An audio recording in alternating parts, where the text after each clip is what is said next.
On s'envole tout de suite avec Flylooping. Bonjour Pascal Jehan, bienvenue. Bonjour, vous êtes le fondateur de cette entreprise créée en 2017. On s'envole parce qu'on est dans le domaine du voyage en avion. C'est quoi votre solution? Elle est originale, elle est presque unique même, je crois. En fait, oui, tout à fait. Il s'agit d'une nouvelle offre, permettre de voyager, de faire un tour d'Europe avec une expérience particulière en vol direct à un prix imbattable.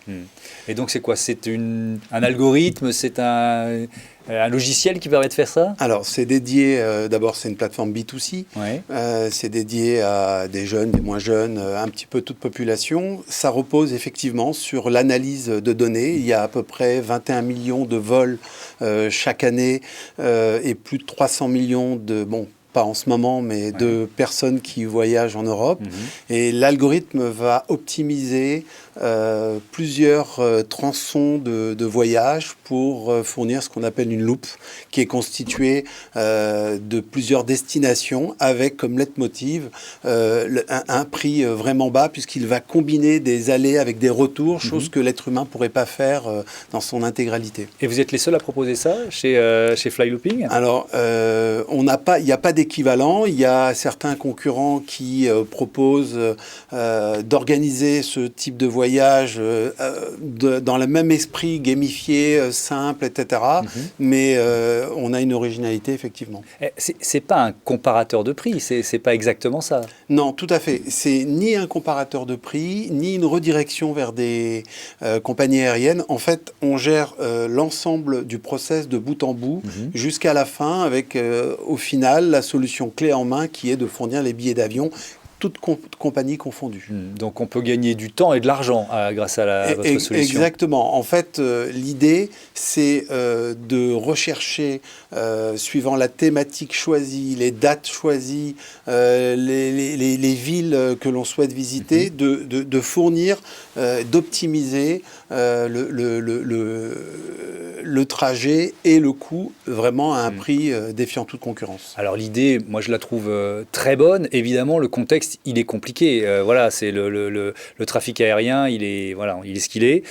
Comment vous projetez dans l'avenir? On ne va pas parler du passé. Tiens, alors, si vous voulez, en fait, il y avait deux solutions. La première était de dire on met pause, parce qu'effectivement, la plupart des aéroports ont un trafic qui ont diminué de façon drastique, plus de 70-80%. En plus, ça évolue tous les jours. Vous avez des politiques différentes suivant les pays.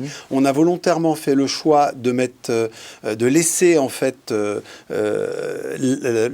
la web app fonctionner. On a énormément de requêtes pour ne pas décevoir nos clients, mais on ne pousse pas du tout à la vente, même au contraire, on préfère ne pas en faire. Pourquoi? Parce que si vous partez de Paris, vous allez à Florence, et à Florence vous êtes bloqué parce qu'il faut faire un test, ou parce que la politique à cette époque décide de mettre les gens en quarantaine, etc., ça devient...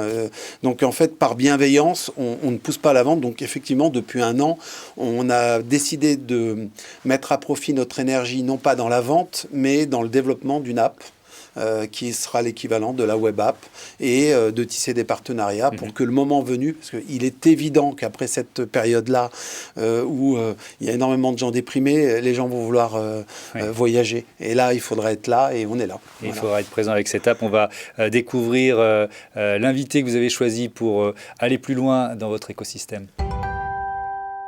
Et on a le bonheur d'accueillir Pierre de Wever. Bonjour, vous êtes associé chez Flylooping, chargé de la communication et du marketing. Alors on va aller plus loin sur cette nouveauté, cette app que vous avez développée, c'est quoi?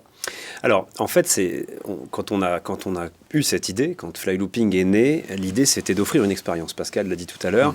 Et une expérience, c'est pas simplement dans les prix, ni même dans les destinations, c'est aussi dans l'usage. Et ce qui nous tenait à cœur, c'était d'apporter un usage qui était différent, au-delà d'un produit simplement différent. Et en fait, on a fait beaucoup de tests, beaucoup de focus group. On a analysé comment les jeunes, principalement, se servaient du voyage et comment ils le consommaient pour en fait délivrer une application qui soit la plus ludique la plus fun et la plus expérientielle possible. Et même aujourd'hui, sur flylooping.com, qui est la web app et qui est accessible, alors évidemment, le volume de vol n'est pas aussi impressionnant qu'il l'était ou qu'il le sera, mais on a déjà cette expérience-là, c'est-à-dire qu'on le fait un peu comme un jeu, on choisit son thème et on va découvrir un trajet qui va nous être trouvé. Donc il y a vraiment déjà ce petit côté jeu, et sur l'application, l'expérience va être décuplée, puisque là, on est parti sur à la fois des pushs, sur à la fois des incitations, et faire vraiment en sorte que nous, on ne vend pas finalement du voyage, c'est vraiment une expérience et une manière de consommer le voyage qui commence en amont, déjà dès la requête. On n'est pas dans ces éternels comparateurs où il y a quelque chose d'assez fastidieux. Et froid d'ailleurs. Et froid, absolument. Nous, on a voulu quelque chose de ludique et quelque chose qui transporte. Vous avez dit tout à l'heure, on s'envole. Le but, c'était qu'on s'envole déjà avec son téléphone. Ouais. Mais alors, l'application, imaginons, j'ai mon téléphone entre les mains, vous dites qu'il y a des thèmes, je peux choisir des voyages à thème en quelque sorte. Faut nous donner une petite liste. Alors, exactement, mais la liste, elle va s'allonger. Mais déjà, dès aujourd'hui, vous pouvez choisir un ranking de dates. Ce ranking de dates, vous pouvez y adjoindre un nombre de personnes assez important. Et puis après, vous avez envie de faire du festif, de faire du culturel, de faire du romantique, de faire du aléatoire. Alors là, ça va être complètement random. Et vous allez avoir à chaque fois plusieurs possibilités. Donc, ils vont combiner, comme l'a dit Pascal tout à l'heure, avec justement en algorithmique les meilleures solutions dans l'ordre finalement que l'algorithme aura pushé. Donc, un ordre qui est impossible à trouver avec le cerveau humain. Et là, vous allez pouvoir partir sur un trip complètement festif dans différents pays parce que l'app vous l'aura pushé. Bon, et vous êtes optimiste pour l'avenir? Ça redémarrera? Tout à fait, exactement. Après le mauvais temps, il y a toujours le beau temps. Et ben, on attend le soleil et on le souhaite évidemment à Flylooping. Merci à tous les deux d'être venus participer à Écosystème. On va changer d'univers tout de suite.